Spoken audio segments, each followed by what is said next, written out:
Hello, this is Bill here at Lost Planet Radio, and I thought I'd put together a short video, we'll see how short it is, of how I do record cleaning here at Lost Planet Radio for audio restoration, transferring records to digital format, high resolution format, etc., because some people are interested in this kind of stuff. First of all, I will mention that I use no machines, no ultrasonic or vacuum machines. I know they're all the rage these days, but my background in radio, which was primarily just for fun because my degrees are actually in science, but I've been doing audio for well over 30 years, and I was always interested in analog audio, going back to growing up and playing records on the record players and stuff like that. And making up my own ways of cleaning, but over the years, of course, I've learned a lot more. And I was, with my background in radio, I actually had some access to older documents on proper record care and cleaning, going back to when they were first made, when the vinyl format started taking off, and what was the proper way to do cleaning. And this was well before all of these machines that we have out there or around that we have today. But some of the ideas get poo-pooed on these days, but they actually do have a background that's based in facts. And so some of the things that I do, maybe you will say, oh my goodness, you shouldn't do that. But there is a reason why I do it, and I've had excellent results for well over 25, 30 years.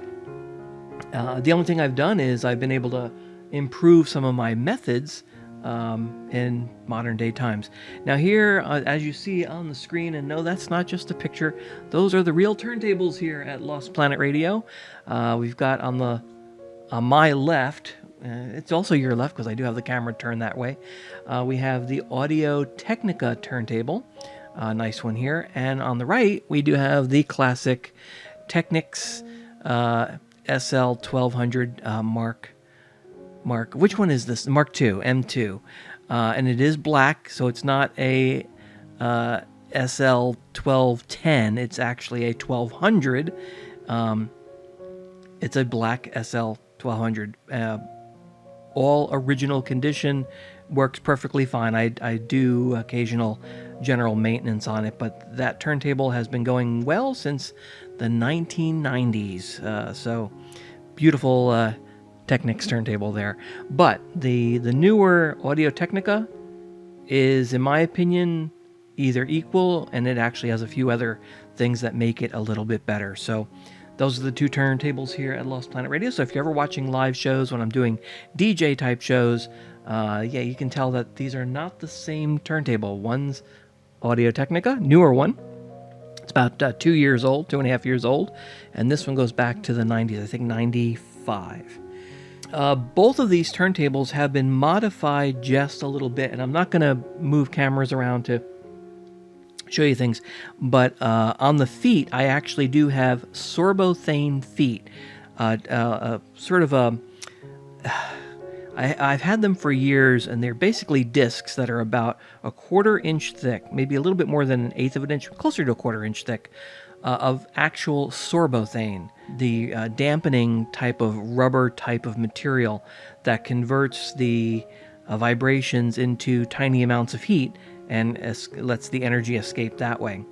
Now, not in the Technics turntable, but in the newer turntable from Audio Technica, I've actually replaced some of the parts inside where there was rubber. They used rubber pieces inside in a few places where the screws are to absorb some of the vibrations. I've actually gone in there myself, and I've actually taken my own pieces of sorbothane and replaced them.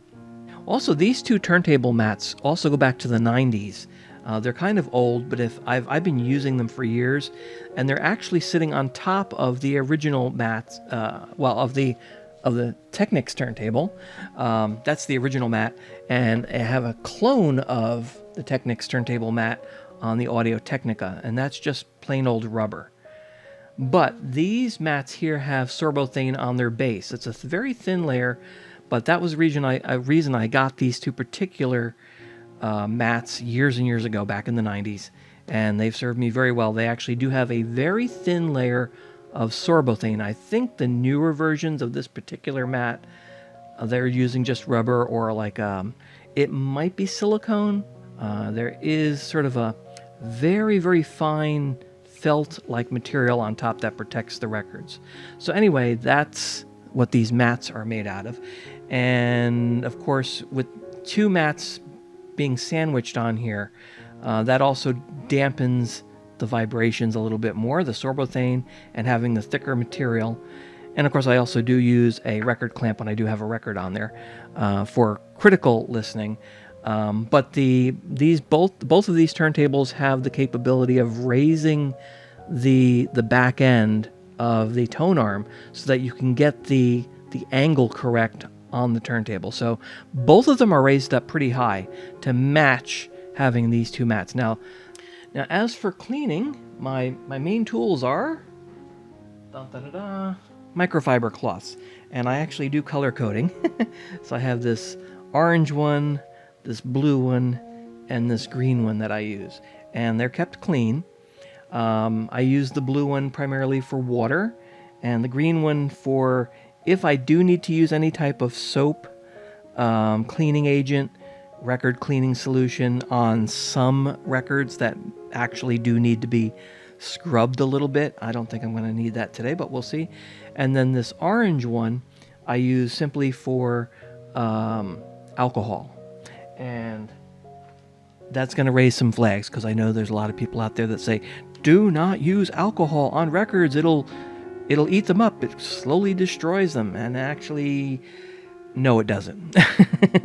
If you go back into all the old documents about cleaning records and archiving, alcohol is one of the things that you use.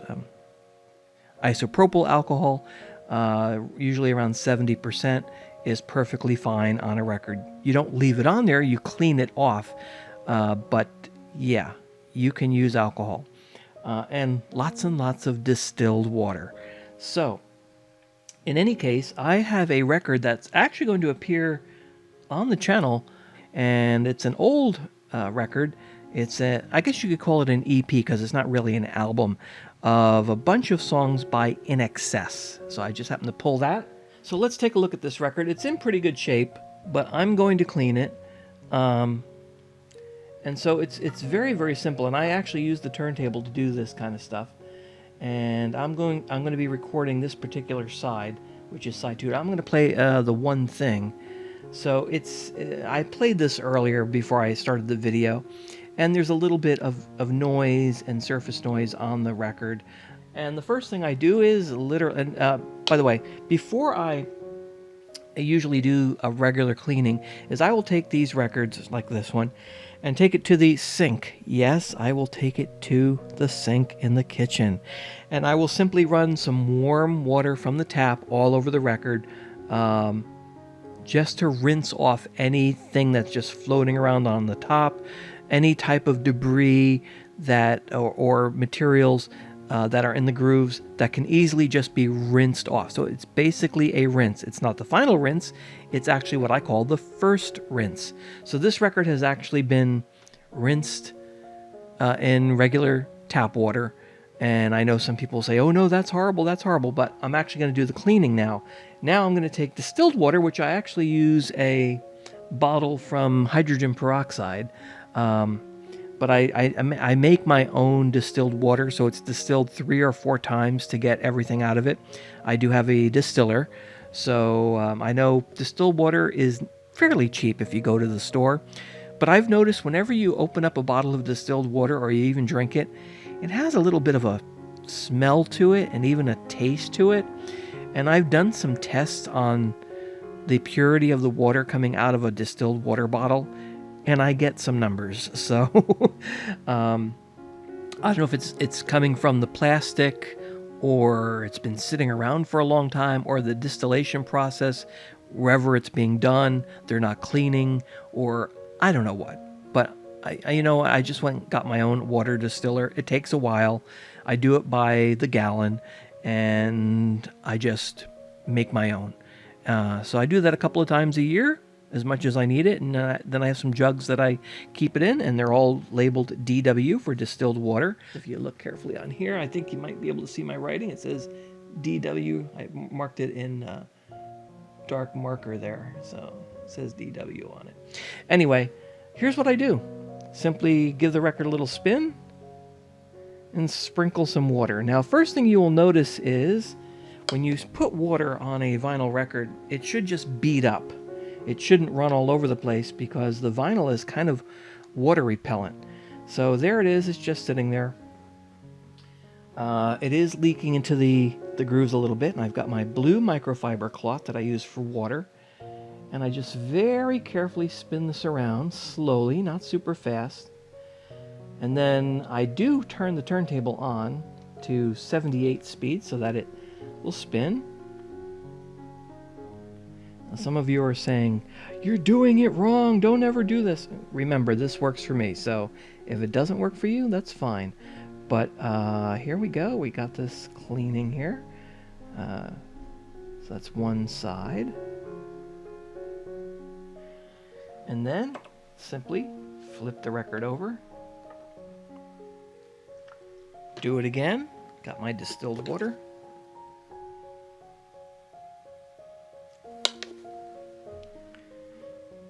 See how it beads up? So this record is actually in pretty good condition. It's not too bad.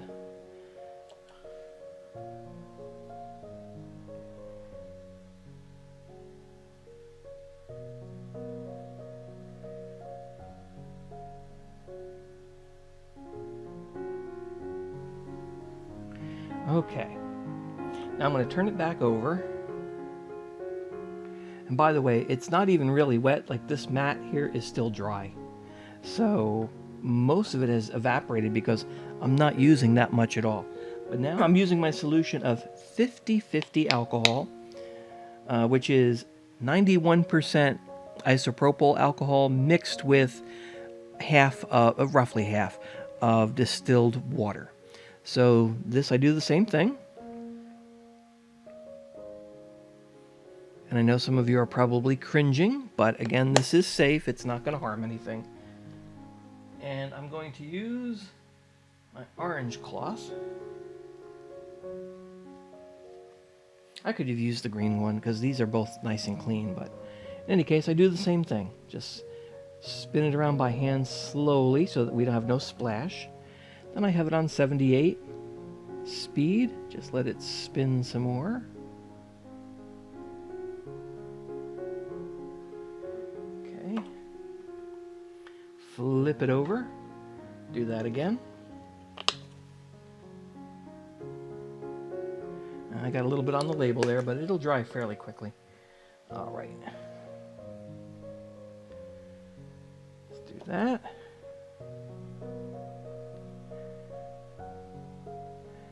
All right.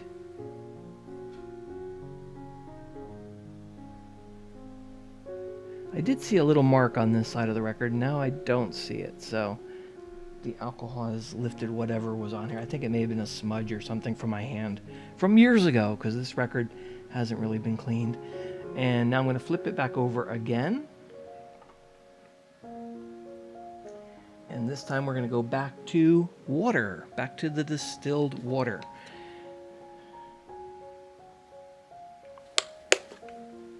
Now this time I do have an extra step. So we're going to give this a little swirl.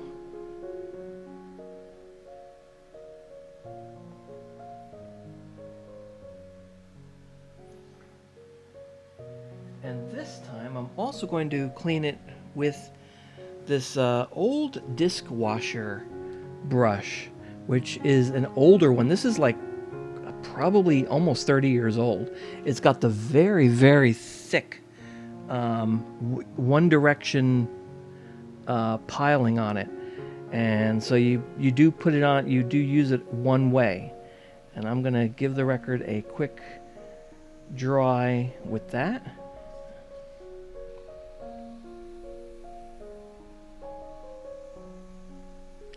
And I'm going to use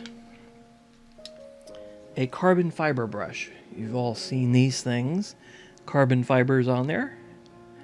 And the key with the carbon fiber brush is you don't want to slam dunk it onto the record. You just lay it lightly so that the bristles are just sitting on the record.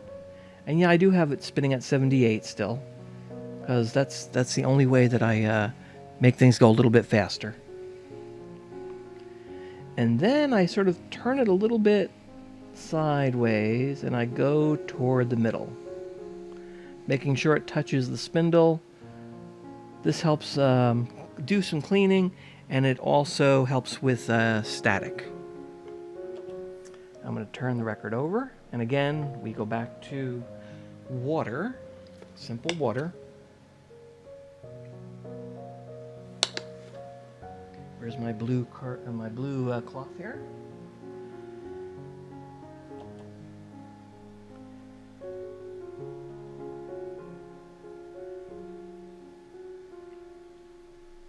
By the way, I should mention that these cloths are microfiber, but I washed them by hand about 5 times before I ever even used them to get any loose pieces off, because microfiber can actually get into your grooves, into the groove. Actually, there's one groove on most records. It's a continuous groove from beginning to end. So yeah, I made sure that there was nothing that could get off of those microfiber cloths. And again, with the light touch here with the carbon fiber.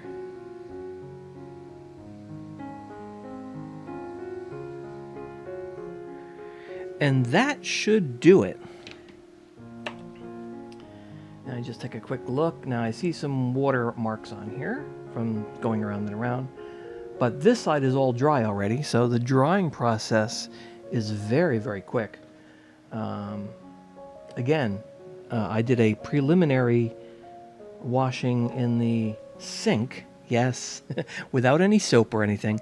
Now, that said, I have used dishwashing soap, regular dish soap, on really bad records, like ones that are coated in mold, and they've been to other regions and back 5 times. You know what I'm saying. They're in really sad shape.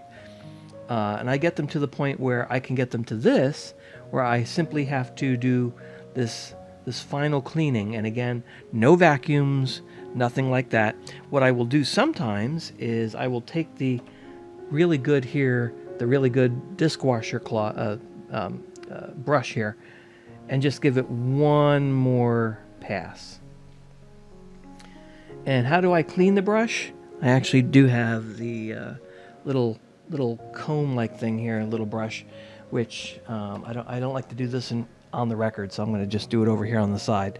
But I will just brush it off. And yes, I know some of you are probably saying, "Oh no, you just got dust all over your record again." I have a light here, and there was no dust coming off of this thing, so no, there's no dust flying off this record, and it was fairly clean, so this did not have a lot of dust on it. If I do brush off the brush, and I do see dust flying off of it, I will go back and maybe do this whole process over again, because the record did have some material on it that I still need to get some more off of. So, and I will do this sometimes 2, 3, 4 times, the same ending process with the water, and using the disc washer brush and the carbon fiber.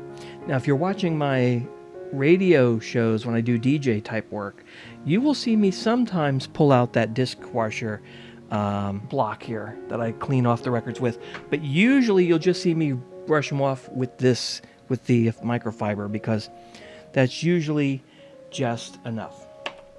So there you go, and now we have this beautiful record. And I'm going to be playing side 2. I'm going to be doing from the turntable with this particular record. And let me just grab the headphones here real quick. I'll give you I can turn this up a little bit on here, on the mixer. Because some people say that some of the other From the Turntable records sounded really, really good on the other videos, and it does. The key is you want to get rid of the vibrations. One thing I've thought about trying is the tire method, putting a tire underneath the turntables. You get a tire that will fit underneath all 4 feet, or you could take the feet off and just lay the turntable itself on a rubber tire. The inner tube, I should say, not the actual tire, but the tube, like for a small bicycle.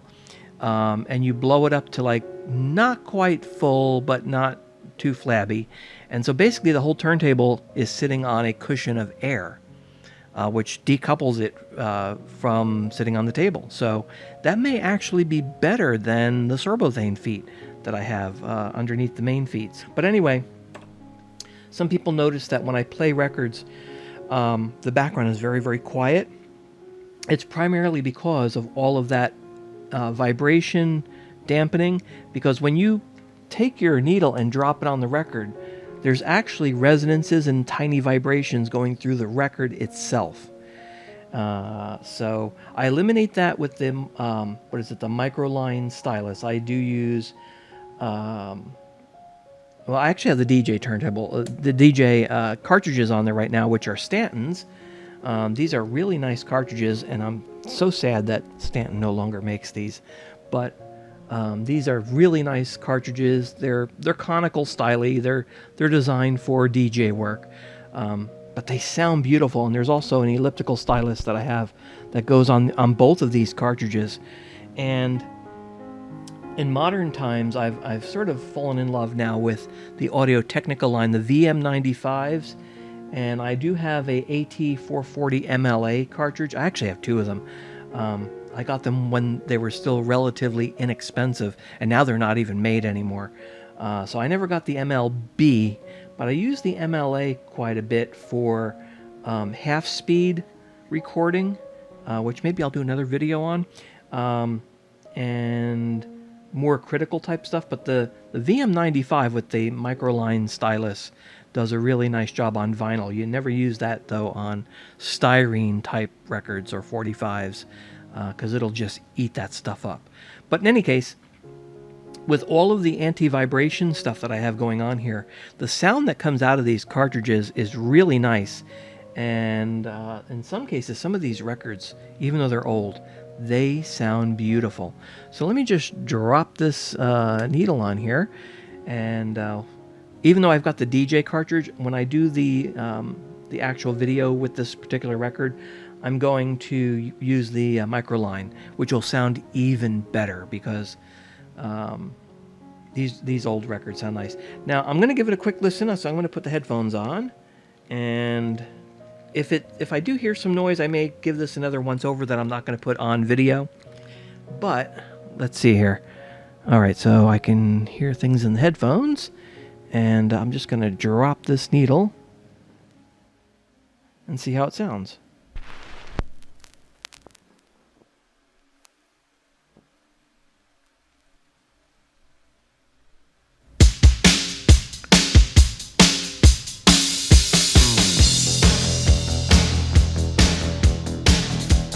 Yeah, that does sound pretty nice, I think.